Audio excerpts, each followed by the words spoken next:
Okay, we're going to do something a little bit different this time. I'm going to show you a quick clipped version of each session over the weekend. This is going to be qualifying, and qualifying was a bit of a mess this weekend because we ran into lap traffic pretty much immediately. So here we are. I'm trying to get a fast lap in and getting clogged up in the S's before the start of the lap, getting past because I had to hit the brakes there, passing slower traffic on the straightaway.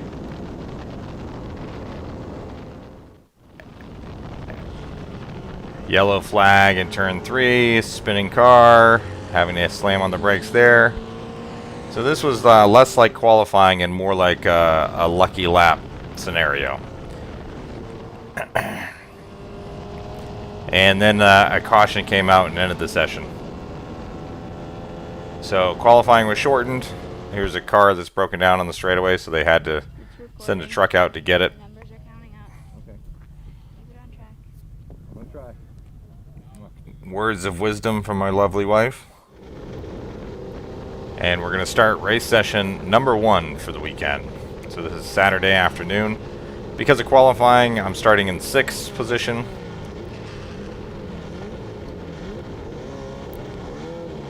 There are 32 cars signed up. So when you have 32 cars on track, especially just in qualifying, by the time they all get out of the pits, I mean, there's cars all over the whole racetrack. So there's not much you can do. You just have to get lucky. We got a good start here. A lot of people have to lift to go to the inside of turns 1 and 2 here. I stay to the outside, keep my momentum up, stay on the throttle a lot longer, a lot deeper into the corner. I lifted a little bit, I think, but I was able to shoot right up from 6th to 2nd place by turn 3.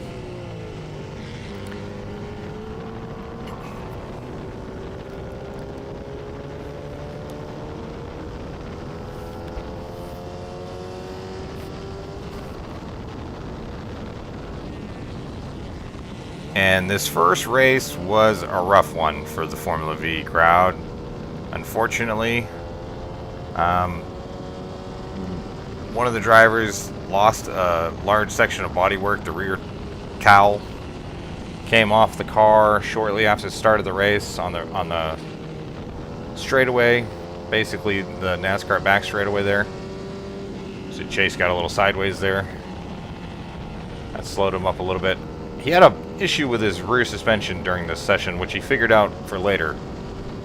But because of that, it slowed him down getting onto the straightaway here, so I was able to go for the pass, which worked out really nicely for me because this race ends up ending under caution shortly after that. So there's a rear section of bodywork that actually it's this lap comes off of a driver's car right on this straightaway here.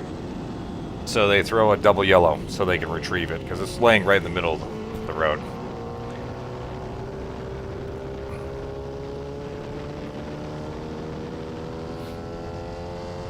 I think we're going to cut to the double yellow. Yep. So now it's full course caution. And of course I understand there's an incident somewhere. And I come by and I see this large section of bodywork on the racetrack. So, okay, that's not bad. That's good. No cars destroyed or hurt on the side of the track. That's good. So you can see right here on the right hand side there's a truck out there in NASCAR turn 2 picking up this section of bodywork. So I figure we're going to go green this lap. He can grab that quickly and just move on over to the side. There's an access road, but as we come back around, that same piece of bodywork is about 30-40 feet down the track because he put it on the back of the truck, didn't tie it down, and it flew off the back of the truck as he drove away. So the truck ended up going back around the entire racetrack, as far as I understand it, to pick that up again. And so now we're going to go green after, I think, 4 laps under caution. You know, things happen. That's okay. We're leading the pack. The car feels really good. I have high hopes for this race. I think we can do it. Start accelerating here. We get the green flag immediately. And I think this is an 18-minute session, and I know we're pretty far into it at this point. I think we've done, like I said, 4 or 5 laps under caution. So I know it's going to be a sprint. I just have to drive clean, hit my marks, get away from the car behind, see what I can do. So no threat from behind going into this corner, but as you can see, as we go in this corner, going up this hill, all this black, darker pavement here is oil. Somebody during the caution lap had sprayed oil all over the racetrack, and as I went up that, my rear end slid out, and my engine even revved up a little bit. And I thought for a second a tire had come off, or a tire got cut down. Maybe I broke an axle or something, but we made it down the hill and through this corner, and I looked at my mirrors, both my wheels were there, and we're good to go. So you'll notice a little puff of smoke here on the left-hand side. It's hard to see in this video, but I could also smell some tire smoke. And I thought to myself, uh-oh, something has happened.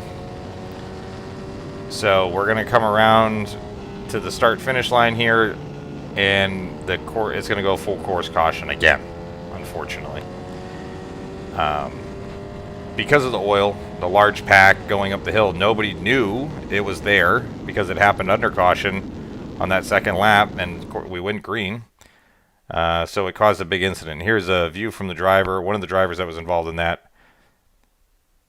Up and over, and not good. You can see they're actually reacting to a crash that's happening further up the road. The blue car in front, Jeff, has his hand up. He's reacting to that. This driver didn't see that happening, and he was in the middle of the oil, had nowhere to go. And it just is what it is. It's unfortunate. He went up and over the blue car, and his tire ended up hitting him in the helmet even, and pushing his helmet down into his chest. Everybody was okay. The cars had very minor damage to them. Jeff is going to be sore for at least a few days, if not longer. But everybody walked away from that one. So that unfortunately ended the race. Now here we are pulling into Tech Garage. I won by default because I happen to be in the lead. So moving on to race number 2. This is Sunday morning. Keep it on track. Words of wisdom as always to follow. So starting on pole because I finished first in Saturday afternoon race. Green flag, green flag.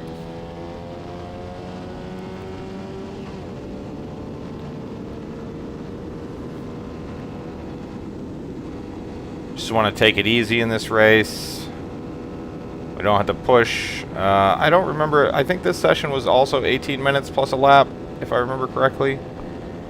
And, you know, with 32 cars on track, anything can happen. But the last thing you want to do is push too hard on cold tires on your first lap and spin out and end up behind 30 cars.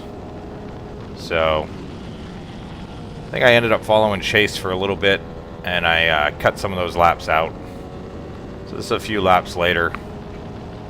Trying to let things spread out, but Chase had made a bit of a mistake there. Got the car sideways, and that just slowed him up a bit too much coming onto the straightaway, where I was forced to make a pass. If I tried to push him at that speed, I would have broke my nose off, and if I stayed behind him, it would have slowed us down too much. Somebody would have been coming from behind. So things are definitely more strung out now than at the start of the race, but still there's a beehive of cars behind me all wanting my position right now. And then we come up to some lap traffic, and lap traffic played a big role in this race. Now this is a moment I got a little nervous. I thought this black car was just going to stay the course in the middle of the track, so I was going to the inside, and he had come down on the inside, which I had to slam the brakes on there last minute. Was not expecting that to happen. And another lap car adventure went off over the curb a little bit, and this is the last lap. This is for the checkered flag, and he's coming back onto the track. Luckily, he stayed in the middle of the track, but I had hesitated big time for that one too, and slowed down. But we still were able to stay in front and take the checkered flag. So another win for the iRacing Formula V. Now, so this woman on the left here was blowing a whistle and pointing us in through the gate. Apparently, I was being called to contact impound. So she comes over to give me an earful about it. Blew the whistle at you to pull over. Contact impound. When we blow the whistle, we'll pull you over. You better pull over. Well, where did you blow the whistle? Right at the gate as you came in. Okay, I've never heard of this whistle before. I've never heard of this rule. But this is the incident that 3 of us got called in for. So this orange car in front, during this race, which was cut out of the race, this orange car in front, he sees a blue flag, so he wants to slow way down and get out of the way. And we're going into a yellow flag section. I don't know if you saw it. There was a yellow flag on the right-hand side, so there's an incident. There's a car off up here, and you're not supposed to pass under yellow. But that driver slowed down to a point where it was unsafe for me to even stay near him. So we can't go 30 miles an hour on a racetrack. So I was forced to pass him. There were 2 cars behind me that also passed him. We all stayed in line. We didn't know what was happening. So more or less, that's what you call a disabled vehicle. When they slow down to that sort of pace, it's just impossible to go that slow and be safe on the racetrack when other people are coming full speed. So we were forced to pass them. They let us all go. It was no big deal once we explained what happened and how we all reacted. He's a relatively new driver, so we talked to him about it and explained, like, you know, blue flags are informational. They let you know that somebody's coming. It doesn't mean pull over and stop. Everybody thinks you're supposed to do that because they watch Formula 1. Well, that's not the way that this type of racing works. When you see a blue flag, it's just to let you know a car is coming. Give them a point by if you can, but stay on the racing line and keep going at your pace. It's up to the driver passing you to do it safely. And that driver will have seen you well before you ever saw him. So coming up on the racetrack, I'm seeing you hundreds of yards potentially before you see me. This is a great shot from the stands of all the cars in this race. 32 cars, like I said. I don't know how many actually took the grid, but this is going into turn 3 and up the hill with me and Kevin O'Day side by side. So going back to what I was saying, just stay your course, stay on the line, let us pass you, because I'm coming up on you and I'm anticipating where I'm going to get close to you and make the pass. And if you move over suddenly, that's unpredictable. I don't expect you to do that. I expect you to stay on the racing line.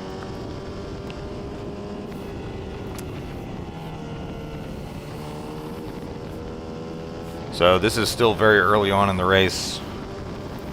Kevin has taken the lead, and I am going to follow him for a little bit here, but I get a big run on him. I don't push it going into this corner. I lift off early, back up a little bit, but coming out of this corner, I got cars behind me, and I'd rather be in the lead to control the race. So we're just going to slide right up the inside, take the lead back over.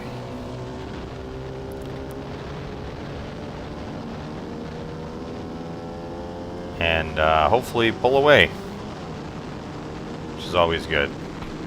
So I'm all about working together and not slowing each other down unless there's a pack of cars. If there's a pack of cars, 5 or 6 cars, you kind of rather be in the front so you can control the race better and not get stuck in somebody else's screw up or mistake. So in this case, I push by Kevin so I can maintain the lead and control the race. And the car is handling beautifully too. The tires are great. Everything is just working perfectly. I mean, I can really drive the car where I want to drive it. I got good power. Obviously, it's Formula V, so somebody gets a draft, they get the draft, and they can go by you. So here goes Kevin. A little bit late into turn 1. I mean, it's not that I wasn't expecting him. It's just that it caused me to lift, and he had to pinch himself to do it. So that slowed him down. It slowed me down. So, but he's going to take the lead back over. And at this point, I think we're getting more spread out.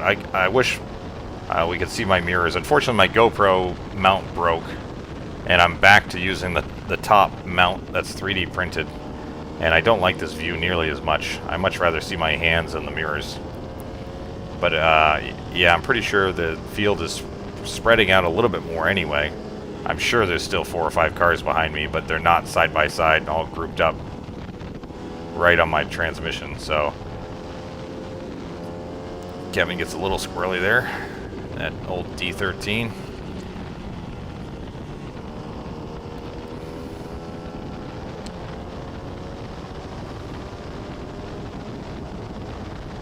Easy to do coming down that hill. I'm going to give Kevin a big push. At this point, I'd rather just stay behind him, work together, not try to go side by side in the corners, so we can get away if we can.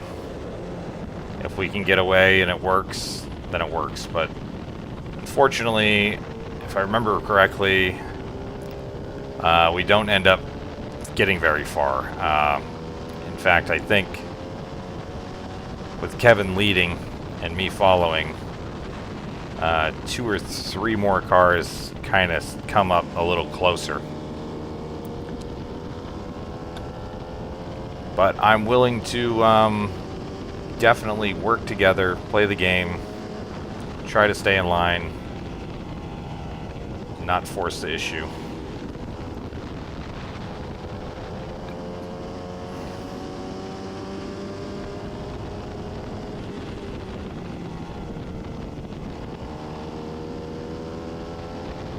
Yeah, oh, he got a little bit wide there. It looked like he even dipped the tire half over the curb, if not all the way.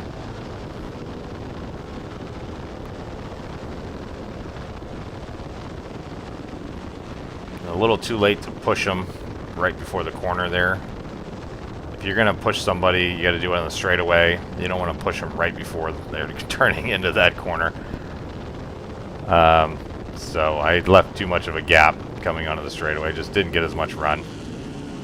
He's going very wide there, which is great. Use all the pavement. That's what you're supposed to do.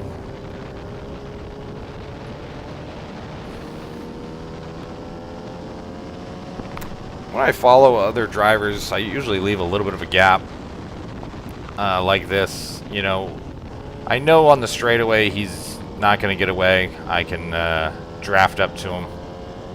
But you leave him a little bit of breathing room. You don't want to be right on the gearbox, because if they hit the brakes just a fraction too early or more earlier than you were expecting, or they make a little bit of a mistake, even a big mistake, you want time to react to that.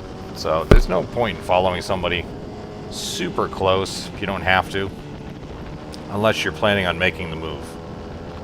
So in this case, especially coming onto the straightaway, you want to leave somewhat of a gap so you can get that big arrow draft, and then give them a push if you're going to push them, or go for the pass if you're going to pass them.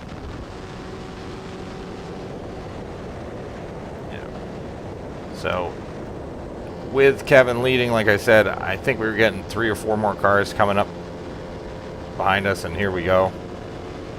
I was hoping to keep Kevin down so I could go around the outside, but they were going side by side behind us too.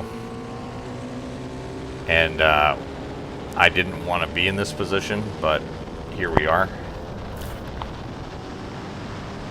So lost a position because of that. And I could have probably stayed in line a little bit better there, or defended Kevin's inside. I don't know how that would have worked, because I feel like this car in front of us, Tyler, would have just went to the outside and probably made the pass before going into turn 3. So I thought if I go on his outside, we kept it too wide, at least nobody could get around us, and it would be still 1-2 coming out of 3, but oh well, I got passed, and we're in 3rd position now. So I don't mind staying in 3rd. Again, I'd rather stay in line and let things string out as much as I can if the opportunity is there. If I got 2 cars directly on my gearbox, I'm not going to stay in line. I need to make the move.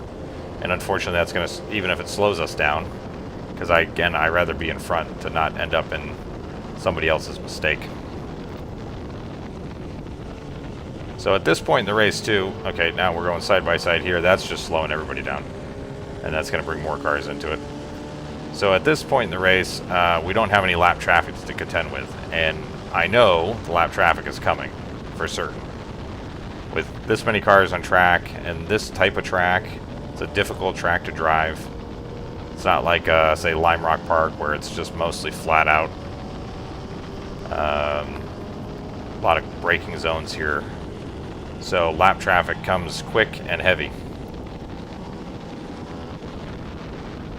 So I know I want to be in the lead when we get to the lap traffic. But I'm completely okay with being in third right now.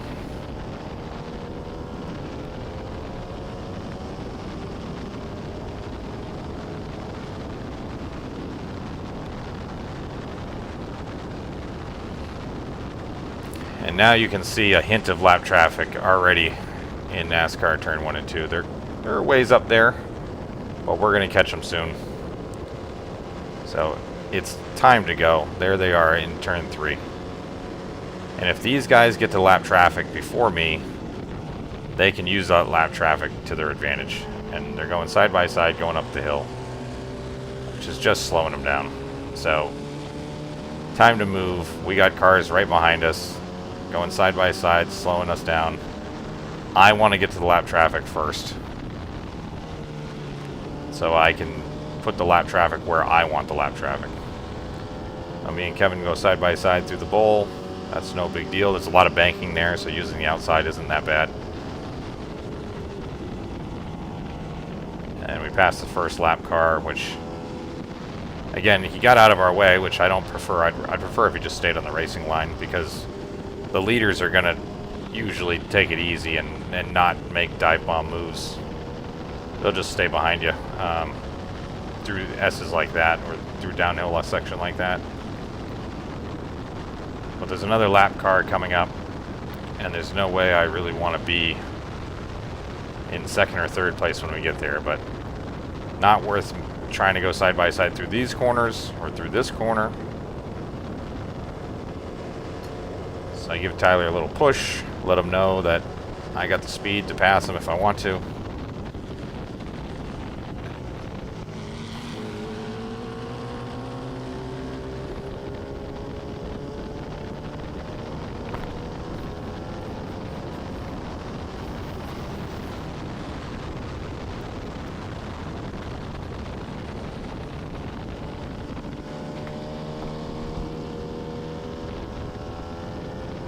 Okay, now we're getting danger close to lap traffic. Because I think we're gonna, at least if I remember correctly, we're gonna catch them really soon. Right now they're in the S's in front of us, so that means we're gonna catch them by turn 3, if not in the NASCAR turn 1 and 2, judging by their distance. So this is gonna be where you gotta make the move. You can see those cars coming up. You don't want to be behind Tyler. You know you're going to have a big draft here. So pull out. Go around him. Say, yes, I'll take that position, please.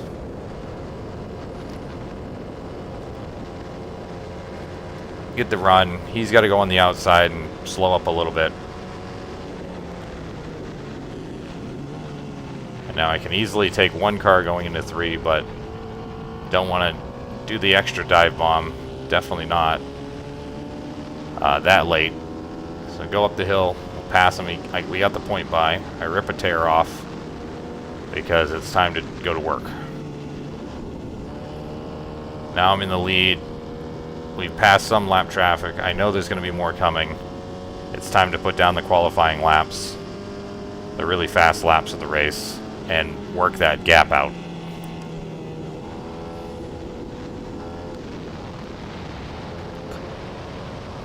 I think you'll see I push it even a little bit too much here. I go into this corner a little hot, get on the gas a little early, and I don't want to lift, so yeah, went over the curb. Just a wee bit there.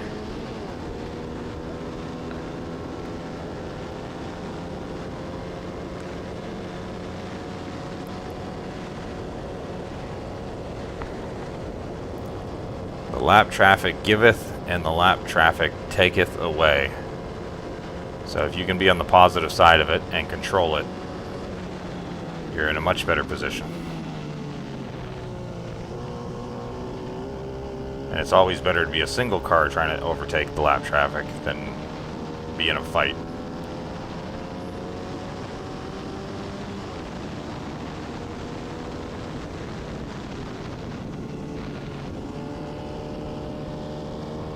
The car had a nice slide through that corner, I remember that. I didn't get down to the apex, but it rotated so nicely it didn't matter.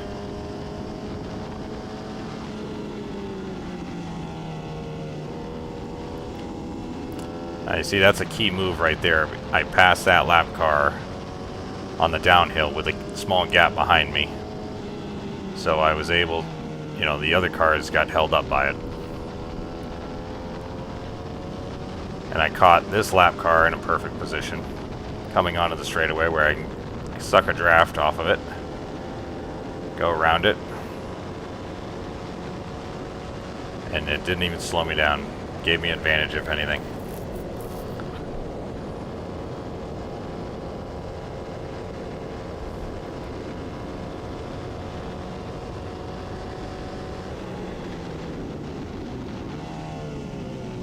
I got a yellow here for a car that's in the tire barriers.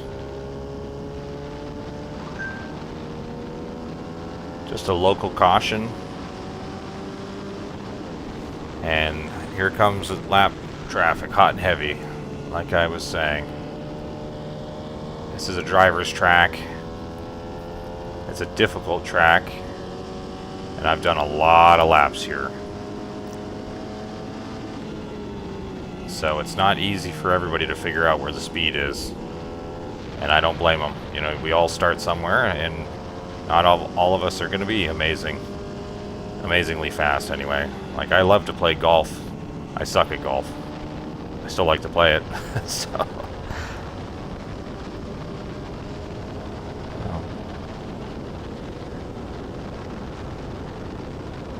I think I'm going to go to the outside here, but I had to back out of it, unfortunately.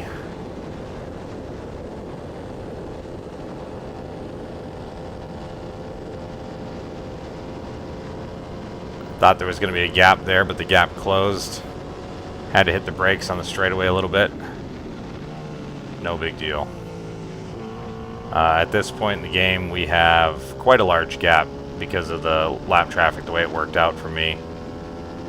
Getting in front of them, and when the other drivers got stuck behind them in key locations, that slowed them down much more.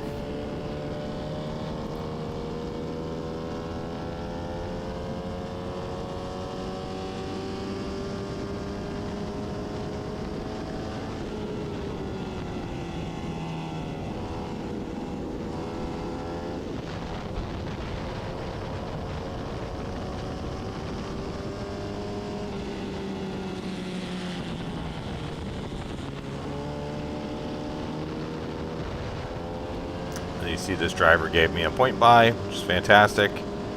They looked in their mirrors, they knew I was there, and they told me which way to go. It's great. It's not required to any extent. Like I said before, just stay on your line, drive your pace.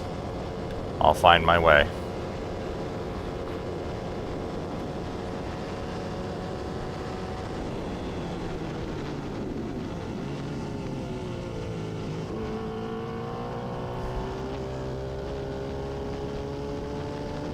This got me nervous big time. Two cars locking up. One car sliding sideways and spinning in turn 3. You never know what's going to happen when there's 3 cars and 2 of them lock up. Here's Dave Rodman giving me the point by. Thanks, Dave. He actually was a car in the previous race that I was passing on the inside, and he came down on the cones, and after discussing it with him, I realized that he was passing a slower car that was much slower than him, so he was trying to give him room, and that car was getting a blue flag, so he didn't see the blue flags for me. He didn't realize I was there, you know, and it's not always obvious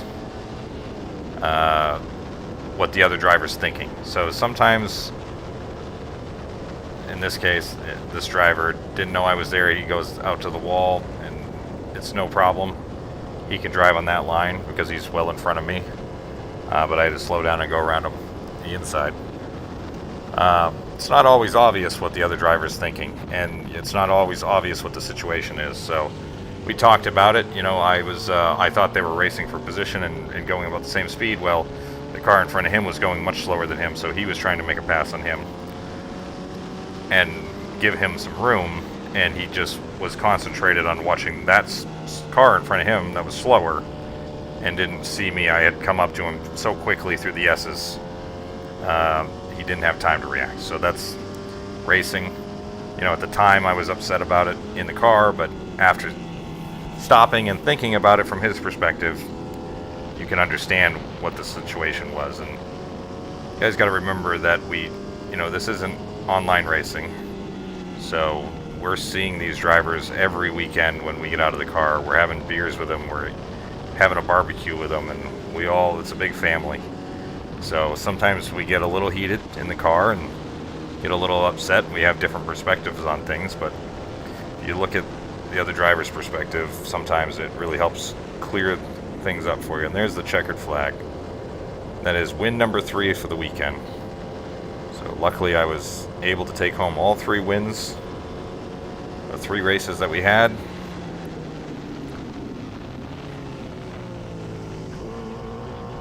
It was a great weekend for the iRacing Formula V, and thanks to everybody who helps me out, my wife especially, iRacing of course, couldn't do it without you, QuixoteRacing.com, John VanDeCarr helping me out, and the SCCA workers, the corner workers. You guys are all great. Thanks again, and thanks for watching, and we'll see you at the next one.